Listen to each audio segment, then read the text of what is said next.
नमस्ते, मैं हूं सुरेश कुमार एकलवे और आप देख रहे हैं बात सच है। ताइवान को लेकर चीन के इरादे नेक नहीं हैं। जहां अमेरिका व अन्य देश उसे आगाह कर रहे हैं, वहीं ड्रैगन भी पीछे हटने को तैयार नहीं है। अमेरिका ने चीन को सबक सिखाने के लिए कड़ा कदम उठा दिया है।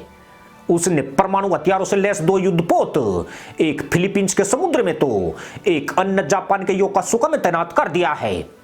इसके जरिए अमेरिका ने चीन को सख्त संदेश दिया है कि वह ताइवान से दूर रहे। इसका मतलब यही है कि अब दुनिया में 2 मोर्चों पर युद्ध का बिगुल बजने की तैयारी हो चुकी है। यूक्रेन के मुद्दे पर जहां नेटो और रूस पहले जंगी भूमिका में है, वहीं ताइवान को लेकर दक्षिणी चीन सागर जंग का अखाड़ा बन रहा है। उधर चीन ने भी अपनी पीपुल्स लिबरेशन आर्मी की तैनाती के जरिए अमेरिका को कड़ा जवाब दिया है। पीएलए ने रविवार को ताइवान के दक्षिणी पश्चिम वायु रक्षा क्षेत्र में 39 लड़ाकू विमान भेजे हैं। इनमें बड़े पैमाने पर J-10 और J-16 जैसे लड़ाकू विमान शामिल हैं। इसी बीच ताइवान की वायुसेना ने हवाई गश्त और जमीन से हवा में मार करने वाली प्रक्षेपास्त्र प्रणाली को सक्रिय कर दिया है, ताकि पीएलए को किसी भी आक्रामकता से रोका जा सके। अक्टूबर 2021 के बाद पहली बार पीएलए ने अमेरिकी अभ्यास के मुकाबले में इतनी बड़ी तादाद में लड़ाकू विमान तैनात किए हैं। ताइवान के वायु क्षेत्र के चीन द्वारा बड़े पैमाने पर हवाई उल्लंघन को देखते हुए अमेरिकी नौसेना ने अपने 3 लड़ाकू युद्धपोत ताइवान की मदद के लिए भेजे हैं। अमेरिकी पोत कार्ल विल्सन और अब्राहम लिंकन ताइवान के पास गश्त कर रहे हैं, तो रोनाल्ड रेगन जापान के योकोसुका के पास गश्त कर रहा है। ताइवान के पास अमेरिकी नौसेना के जमावड़े से चीन को साफ चेतावनी दी जा रही है कि यूक्रेन संकट की आड़ में वह ताइवान पर कब्जा जमाने की कोशिश न करे। चूंकि अमेरिका व अन्य पश्चिमी देश यूक्रेन को लेकर रूस के साथ टकराव की स्थिति में हैं, ऐसे में चीन ताइवान पर चढ़ाई कर सकता है।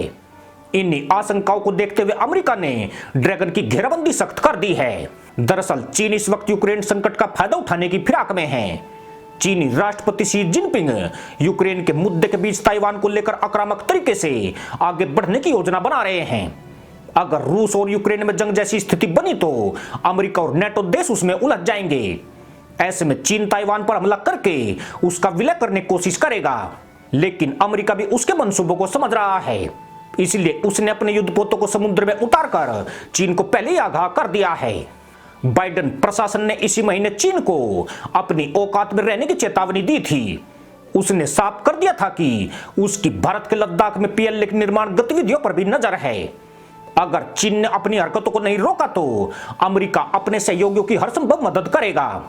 आपको बता दें कि लद्दाख में चीन की भारत के साथ अभी तक तकरार जारी है और यहां पर भी चीन आक्रामकता दिखाकर भारत से युद्ध जैसी स्थिति पैदा कर रहा है। यूक्रेन और रूस के बीच अभूतपूर्व तनाव ने चीन को पंख फड़फड़ाने को बेचैन कर दिया है। वह इस तनाव का फायदा अपने हित में उठाना चाहता है। हालांकि वह इस विवाद में रूस का समर्थन नहीं कर रहा है, मगर उसकी दृष्टि ताइवान पर गड़ी हुई है। अमेरिका ने भारत को भी आगाह किया है कि ड्रैगन ताइवान से ध्यान हटाने के लिए एलएसी पर कोई आक्रामक कार्रवाई कर सकता है। इसलिए भारत को चौकस रहने की बहुत जरूरत है। साथ ही ताइवान को भी अमेरिका ने आगाह किया है। इसका मतलब यही है कि रूस और चीन मिलकर दुनिया को महायुद्ध के लिए उकसा रहे हैं। वह भी ऐसे समय जब पूरी दुनिया में आर्थिक मंदी छाई हुई है और चीन ने कोरोना वायरस की उत्पत्ति करके लाखों लोगों को मौत के मुंह में पहुंचा दिया है। इन दोनों मुल्कों की वजह से एक बड़ी आबादी पर आज जंग का खतरा मंडरा रहा है। कम से कम चीन के खिलाफ एकजुट होकर दुनिया को उसे मुंहतोड़ जवाब देने की जरूरत है। एशिया में चीन ही ऐसा देश है जो पूरी दुनिया के लिए गंभीर खतरा बन गया है। यदि इसका अंत नहीं किया गया तो दुनिया पर हर समय यह संकट मंडराता रहेगा। इसी के साथ अनुमति दोस्तों, जय जवान जय किसान जय हिंद, वंदे मातरम।